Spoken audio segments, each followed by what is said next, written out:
والصلاة والسلام على سيد الأنبياء والمرسلين وعلى آله وأصحابه ومن تبعهم أجمعين. أعوذ بالله من الشيطان الرجيم. بسم الله الرحمن الرحيم. وله الرزق الذي عليه صدق الله العظيم. আজ 2025 সালের 3রা মে বাংলাদেশের রাজধানী ঢাকার ঐতিহাসিক সোহরাওয়ার্দী উদ্যানে আয়োজিত হেফাজতে ইসলাম বাংলাদেশ আহত এই মহাসমাবেশকে লক্ষ্য করে আমি সর্বপ্রথম স্মরণ করতে চাই ওই সকল বীর শহীদদেরকে শাপলা থেকে 2024-এর জুলাই বিপ্লব পর্যন্ত রক্তের আগাগে এই পথ পাড়ি দিয়ে বাংলাদেশ 2024-এর 5ই আগস্ট দ্বিতীয়বারের মতো স্বাধীনতা অর্জন করেছে। সেই স্বাধীন বাংলার মাটিতে দাঁড়িয়ে আমরা শপথে বাণী উচ্চারণ করতে চাই, রক্ত দিয়ে স্বাধীনতা এনেছি, প্রয়োজনে রক্ত দিয়ে সেই স্বাধীনতা আমরা রক্ষা করবো ইনশাআল্লাহ।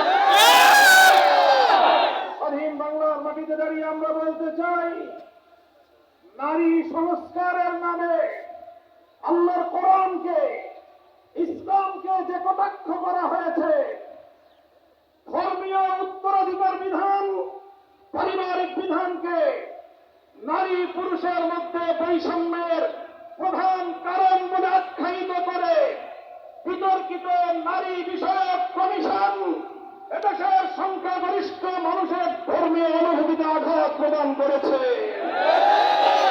অনুভূতিতে আঘাত প্রদান করবার অপরাধে তাদের বিরুদ্ধে আমরা রাষ্ট্রের শাস্তিমূলক ব্যবস্থা দেখতে চাই। হেফাজতে ইসলাম বাংলাদেশ বলতে চায়, এই তথাকথিত পশ্চিমা ধ্যান ধারায় বিশ্বাসী বিতর্কিত নারীবাদীদের আদর্শ এবং দর্শন নয়, বরং হেফাজতে ইসলাম বাংলাদেশ ইসলাম প্রদত্ত আল্লাহর ঘোষিত নারীর ন্যায্য অধিকারে বিশ্বাসী। হেফাজতের সংগ্রামী মহাসচিব কর্মসূচি ঘোষণা করবেন। সারা বাংলাদেশ জুড়ে হেফাজতের নেতা কর্মীদেরকে আগামী মাসগুলোতে গোটা বাংলাদেশ জুড়ে নারীর ন্যায্য অধিকার আদায়ের জন্য মাঠে নামতে হবে।